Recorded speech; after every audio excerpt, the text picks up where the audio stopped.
A Billiard se apresenta à produção científica no Brasil. Você sabia que o conhecimento científico produzido no Brasil sobre o couro de um peixe revolucionou mundialmente o tratamento das queimaduras?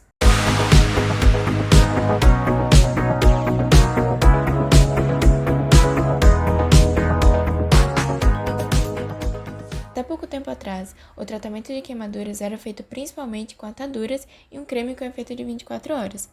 Ou seja, era preciso que o curativo fosse trocado diariamente e todo esse processo de tirar o creme, enxaguar a queimada, colocar o creme novamente e fazer um novo curativo, além de incômodo, era bastante doloroso para o paciente. Porém, atualmente, graças aos esforços de pesquisadores e colaboradores da Universidade Federal do Ceará, a realidade dos pacientes em tratamento de queimaduras em todo o mundo é bem diferente. O método inovador com o couro da tilápia consiste em retirar, descamar, cortar em tiras, esterilizar e armazenar o couro em refrigeradores para que se possa usá-lo como emplastro, a fim de amenizar a dor dos pacientes durante o tratamento. O couro do peixe é mais barato, tem um tempo de duração 7 vezes maior que o tratamento anterior, reduz o risco de infecções e ainda ajuda no processo de cicatrização. E como se já não fosse incrível a pesquisa sobre o couro da tilápia mudar definitivamente as perspectivas no tratamento de queimaduras de segundo e terceiro grau, atualmente estuda-se a possibilidade de aplicá-la em outras áreas da medicina, como a ginecologia e a endoscopia. Pesquisas como a desenvolvida pela Universidade Federal do Ceará são observadas em laboratórios por todo o país.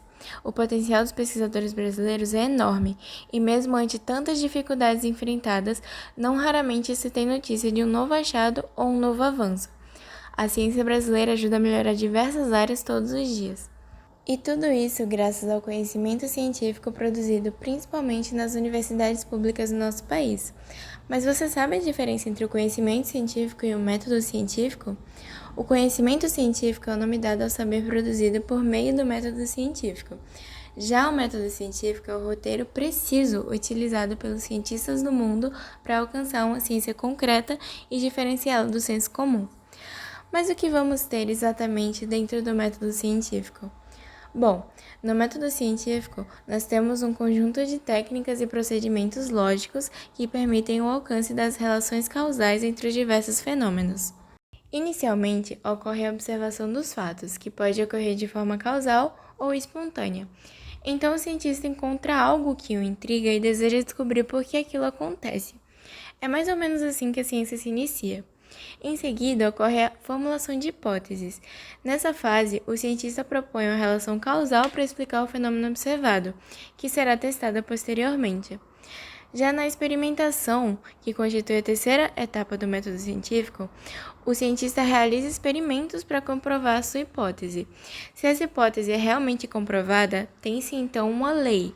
A lei científica é um princípio geral que une uma série de fatos, trazendo a relação funcional entre variáveis dentro de um fenômeno. Ao falarmos de ciência, além do método científico, deve-se destacar também a importância da divulgação científica. É ela que possibilita o compartilhamento do conhecimento e da produção científica entre pesquisadores, possibilitando a criação de novos conhecimentos e a produção de inovações, e também para toda a sociedade, promovendo transformação e desenvolvimento. Além disso, não podemos esquecer que a divulgação científica contribui para que a população como um todo adquira conhecimento sobre a ciência, indo na contramão da desinformação, e reconheça também a importância dela em tudo o que a cerca, desde as inovações tecnológicas que facilitam a vida cotidiana até as que transformam a medicina todos os dias. O enorme potencial do Brasil para a produção científica vai além do empenho e dedicação dos profissionais brasileiros. A própria biodiversidade do país, que está entre as mais ricas do planeta, e toda a sua riqueza molecular demonstram o quanto a ciência nacional ainda pode avançar. Foi a partir de uma molécula descoberta em uma planta brasileira que se tem o tratamento do glaucoma, por exemplo. Além disso, foi a partir de uma molécula encontrada graças à jararaca brasileira que 2 dos principais remédios vendidos no mundo para hipertensão e problemas cardíacos foram produzidos. E a indústria farmacêutica estrangeira que possui a patente desses medicamentos fatura em torno de 55 bilhões de reais por ano. Esse valor é cerca de 9 vezes o orçamento do Ministério da Ciência e Tecnologia para 2021. No entanto, apesar de todo o potencial do Brasil para a pesquisa em relação a pesquisadores capacitados, recursos e conhecimento, Os cortes no investimento público do governo federal na ciência e na tecnologia têm deixado a ciência brasileira para trás quando comparada com outros países e também tem limitado seu potencial pela falta de recursos nos laboratórios e universidades.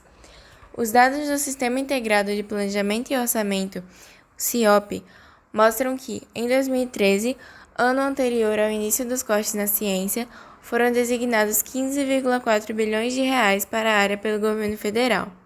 Mas, em 2019, o ano anterior ao início da pandemia, o valor diminuiu para 6,7 bilhões de reais. Esses cortes drásticos afetaram significativamente a produção científica brasileira. A produção de vacinas para a Covid-19 é um exemplo claro desse problema, já que, por toda a experiência e conhecimento sobre produção e desenvolvimento de vacinas que o Brasil tem, um fato reconhecido mundialmente, poderia ter sido o primeiro país a produzir uma vacina. No entanto, por falta de investimento em ciência, o Brasil ficou para trás. Além disso, de acordo com a Sociedade Brasileira para o Progresso da Ciência, no ano de 2018 o Brasil investiu pouco mais de 1% do PIB em pesquisa e desenvolvimento. Enquanto isso, países da OCDE, como França e Itália, investem em média 2% do PIB nessas áreas. Nesses países, o desenvolvimento científico é prioridade, pois há o entendimento de que tanto a economia como a inovação estão ligadas à ciência e que os retornos que ela traz são a longo prazo. Os cortes feitos à ciência matam o futuro sustentável do Brasil, porque, sem esse investimento sólido e contínuo, não há como ter um sistema científico robusto e capaz de lidar com as demandas emergentes de maneira adequada.